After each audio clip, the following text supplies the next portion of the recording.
আজকে আমরা নেক্সট যে পেজটা রয়েছে এবিটির 82 ওই পেজটার কোশ্চেন অ্যান্সার আলোচনা করব।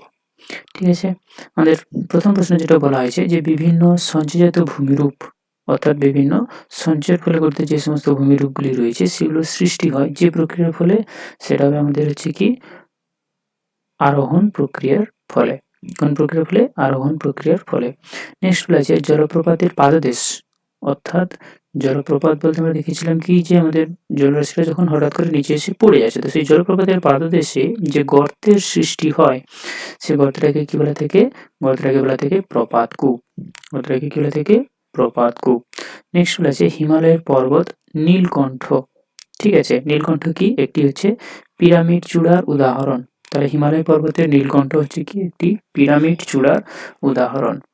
নেক্সট আমাদের পরের প্রশ্ন যেটা রয়েছে বলা আছে কি যে ঋতুভিত্তিক প্রবাহিত একটি সাময়িক বায়ুর উদাহরণ হবে কি? আমাদের মৌসুমী বায়ু। এটা নির্দিষ্ট সময়ে আসে এবং নির্দিষ্ট সময়ে এসে ফিরে যায়। পরের প্রশ্ন বলা আছে শৈলক্ষে বৃষ্টিপাত সংগঠিত হয় পর্বতের কোন ঢালে? অপশন এ প্রতিবাদ, খাড়া ঢাল, অনুবাদ ঢালে, মৃদু ঢালে। তো শৈলক্ষে বৃষ্টিপাত সবসময়ের জন্য পর্বতের কোন ঢালে হয়ে থাকে? পর্বতের হয়ে থাকে প্রতিবাদ ঢালে। ঠিক আছে, তাহলে শৈলক্ষে বৃষ্টিপাত কোথায় সংঘটিত হচ্ছে? শৈলক্ষে বৃষ্টিপাত সবসময় সংঘটিত হয় পর্বতের প্রতিবাদ ঢালে। নেক্সট বলা আছে একটি উষ্ণ স্রোতের উদাহরণ দাও। উষ্ণ স্রোত স্বাভাবিকভাবে এখানে হবে কি? নিরিখ স্রোত, কারণ শীতল লাব্রাডার স্রোত, শীতল ক্যানারি স্রোত এবং শীতল কুমেরু স্রোত। নেক্সট বলা আছে ফ্লাই এস কোন প্রকার বর্জ্যের উদাহরণ? ফ্লাই এস হচ্ছে একটি শিল্প, আমরা একটু আগেই পড়েছি, শিল্পের থেকে নির্গত হয় ফ্লাই অ্যাশ। নেক্সট প্রশ্ন বলা আছে কি কারেওয়া মৃত্তিকা দেখা যায় কোথায়? হিমাচল প্রদেশ, দুন উপত্যকা, তরাই অঞ্চল নাকি কাশ্মীর উপত্যকায়? কারেওয়া মাটি হচ্ছে কি? কাশ্মীর উপত্যকায় দেখা যায়, যেটা জাফরান চাষের জন্য বিখ্যাত। নেক্সট বলা আছে ভারতের বৃহত্তম সেচ খাল কি কি? অপশন দেওয়া আছে উচ্চ গঙ্গা খাল, সিরহিন্দ খাল, ইন্দিরা গান্ধী ক্যানেল, দামোদর খাল। তো ভারতের যেহেতু সব থেকে বৃহত্তম বলা হয়েছে তাই এটা হবে কি ইন্দিরা গান্ধী ক্যানেল বা ইন্দিরা গান্ধী খাল। নেক্সট 10 নম্বর বলা আছে কি কর্ণাটকে আম্রবৃষ্টি কি নামে পরিচিত? Cherry blooms. কি বলা থেকে এটাকে? Cherry blooms. 11 নম্বর প্রশ্ন ভারতের চা গবেষণাগার। চা গবেষণাগারটা কোথায় রয়েছে? একেবারে প্রথম রয়েছে যোরহাট, তাহলে বড় হবে। হ্যাঁ, অসমের যোরহাটে রয়েছে আমাদের ভারতের চা গবেষণাগার। পরের প্রশ্ন বলা আছে যে শিল্পের জন্য সল্টলেকের সেক্টর 5 বিখ্যাত সেটা হচ্ছে কি তথ্য প্রযুক্তি শিল্প। আমাদের সল্টলেক সেক্টর 5 কিসের জন্য বিখ্যাত? হলে তথ্য প্রযুক্তি শিল্পের জন্য। 13 নম্বর প্রশ্ন বলা আছে ভারতের সর্বাধিক সাক্ষরতার হার কোথায়? অবশ্যই কেরলে। কোন রাজ্যের সাক্ষরতা সব থেকে বেশি? কেরলে। নেক্সট ইসরো সদর দপ্তর যে শহরে অবস্থিত? ইসরো সদর দপ্তর অবস্থিত হচ্ছে বেঙ্গালুরুতে। ইসরো সদর দপ্তর কোথায় রয়েছে? তাহলে বেঙ্গালুরুতে। ইসরো এর পুরো নাম হচ্ছে কি Indian space research organisation. Indian space research organisation. এই ছিল আমাদের শুদ্ধ এমসিকিউ। নেক্সট আমাদের যেটা রয়েছে সেটা হচ্ছে কি শুদ্ধ অশুদ্ধ। এখানে বলা আছে যে দুটি নদীর মধ্যবর্তী অঞ্চলকে অবশ্যই কি বলা থাকে? দোয়াব বলা হয়ে থাকে। দুটি নদীর মধ্যবর্তী অঞ্চলকে কি বলে থাকে? দোয়াব।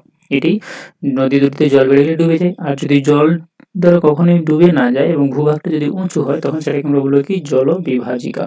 কি বলে থাকে সেটাকে? জলবিভাজিকা। নেক্সট প্রশ্ন বলা হয়েছে যে ট্রপোস্ফিয়ার যেটা রয়েছে উচ্চতা বৃদ্ধির সঙ্গে সঙ্গে উষ্ণতা বৃদ্ধি পায় না, উষ্ণতা হ্রাস পায়। উষ্ণতা কি হয়? হ্রাস পায়। পরের প্রশ্ন বলা হয়েছে আপেক্ষিক আর্দ্রতা শতকরায় প্রকাশ করা হয়। এটা একেবারেই ঠিক, আপেক্ষিক আর্দ্রতা সবসময় শতকরা এককে প্রকাশ করে, এটা এমসিকিউ আছে। নেক্সট বলেছি মুখ্য জ্বরের বিপরীতে গৌণ জ্বর তৈরি হয়। একেবারে ঠিক, অর্থাৎ যদি আমাদের এই দিকে মুখ্য জ্বর হয় তাহলে ঠিক এর বিপরীত দিকে অবশ্যই হবে কি আমাদের গৌণ জ্বর। ভারতের রাজ্য পুনর্গঠনের অন্যতম ভিত্তি হচ্ছে ভাষা। এটা ঠিক, 1953 সালে গঠন হয়েছিল এবং এর কাজ সম্পূর্ণ শেষ করেছিল হচ্ছে 1956 সালে। মরু উদ্ভিদ একটি সর্বর্গীয় নাম। মরু উদ্ভিদ হচ্ছে কি একটি জেরোফাইট। কি হচ্ছে? জেরোফাইট। হীরক চতুর্ভুজ রেলপথের সঙ্গে যুক্ত অবশ্যই। আর হচ্ছে সোনালী চতুর্ভুজ যদি হয় তাহলে সেটা হবে সড়ক পথের সঙ্গে যুক্ত। সোনালী চতুর্ভুজ কিসের সঙ্গে যুক্ত? সড়ক পথের সঙ্গে যুক্ত। আর হীরক চতুর্ভুজ হচ্ছে রেলপথের সঙ্গে যুক্ত। চলে আসবো আমাদের শুদ্ধে।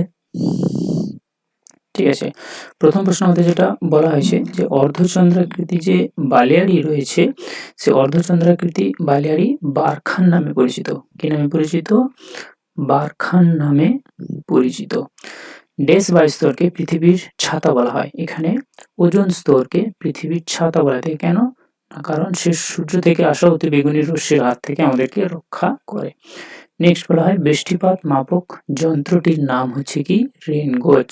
বৃষ্টিপাত মাপক যন্ত্রটির নাম হচ্ছে কি? রেন গজ। পরের প্রশ্ন, নর্মদা ড্যাশ বাহিনী নদীর উদাহরণ? নর্মদা আর তাপি এই দুটো নদী হচ্ছে পশ্চিম বাহিনী নদীর উদাহরণ। নীলগিরি পর্বতের সর্বোচ্চ শৃঙ্গ হচ্ছে কি? নীলগিরির সর্বোচ্চ শৃঙ্গ হচ্ছে কি? দোদা বেতা। ঠিক আছে, এটি দক্ষিণ ভারতের পূর্বঘাট এবং পশ্চিমঘাটের মিলনস্থলে রয়েছে নীলগিরি। নেক্সট বলা হয়েছে ঝুম চাষ হলো এক প্রকার ড্যাশ কৃষি? না, ঝুম চাষ হচ্ছে এক প্রকার স্থানান্তর কৃষি। ঝুম চাষ হচ্ছে এক প্রকার স্থানান্তর কৃষি। আর আরএফ এর পুরো নাম হচ্ছে কি? Representative fraction. রিপ্রেজেন্টেটিভ ফ্র্যাকশন, এবং এটিকে সবসময় অনুপাতিক আকারে প্রকাশ করা হয়। এরপরে চলে যাবো আমাদের এক কথায় উত্তর। প্রথম যেটা বলা হয়েছে যে মহাদেশীয় হিমবাহের অঞ্চলে যেটা রয়েছে তার যে বরফমুক্ত যে শিখর, সেই শিখরকে কি বলা হয়? নুনাটক। বরফমুক্ত শিখরকে কি বলা থাকে? নুনাটক। পরের প্রশ্ন, ক্যাটাবেটিক বায়ু কাকে বলে? না, যে বায়ুটা পর্বত উপত্যকার গা বরাবর রাত্রিবেলা আস্তে আস্তে নিচের দিকে কি হতে থাকে? নামতে থাকে। পর্বতের উপত্যকার দিকে গা বেয়ে নিচের দিকে নামতে থাকে, সেটাকে বলবো কি আমরা? ক্যাটাবেটিক বায়ু। এটা সাধারণত রাতের বেলা দেখতে পাওয়া যায় বা লক্ষ্য করা যায়। চলে যাব, পৃথিবীর বৃহত্তম মগ্নচড়াটির নাম হচ্ছে কি? Grand bank. পরের প্রশ্ন, কোন মৃত্তিকাকে কার্পাস মৃত্তিকা বলা হয়? কৃষ্ণ মৃত্তিকা বা রেগুর মৃত্তিকা বা কালো মৃত্তিকাকে কার্পাস মৃত্তিকা বলা হয়, কারণ ওই মাটিতে কার্পাস চাষ খুবই ভালো হয়। হয়েছে। আর কার্পাস মাটিতে তোমার হচ্ছে এই চাষের পক্ষে খুবই ভালো এবং চাষটা খুবই ভালো হয়ে থাকে হচ্ছে আমাদের এটা। নেক্সট আমাদের যেটা বলা হয়েছে কি, যে বাণিজ্যিকভাবে ফল উৎপাদনের প্রক্রিয়াকে বলা থাকে কি? পোমাম কালচার। শিকড় আলগা শিল্পের একটি উদাহরণ হবে কি? কার্পাস। শিকড় আলগা শিল্পের একটি উদাহরণ হবে কি? কার্পাস তুলো। মোট জনসংখ্যার বিচারে ভারতের কোন রাজ্য প্রথম? মোট জনসংখ্যা মানে জনসংখ্যা সব থেকে বেশি কোথায় রয়েছে? উত্তর প্রদেশে। তাহলে কোন রাজ্যে জনসংখ্যা বৃদ্ধিতে সব থেকে প্রথম হচ্ছে কি? উত্তর প্রদেশ। নেক্সট বলেছে উপগ্রহ চিত্র কোন রূপে প্রকাশ করা হয়? ডিজিটাল আকারে প্রকাশ করা হয়। ডিজিটাল আকারে প্রকাশ করা হয় এবং ফলস কালার কম্পোজিটে। নেক্সট আমরা চলে যাব আমাদের ম্যাচিং।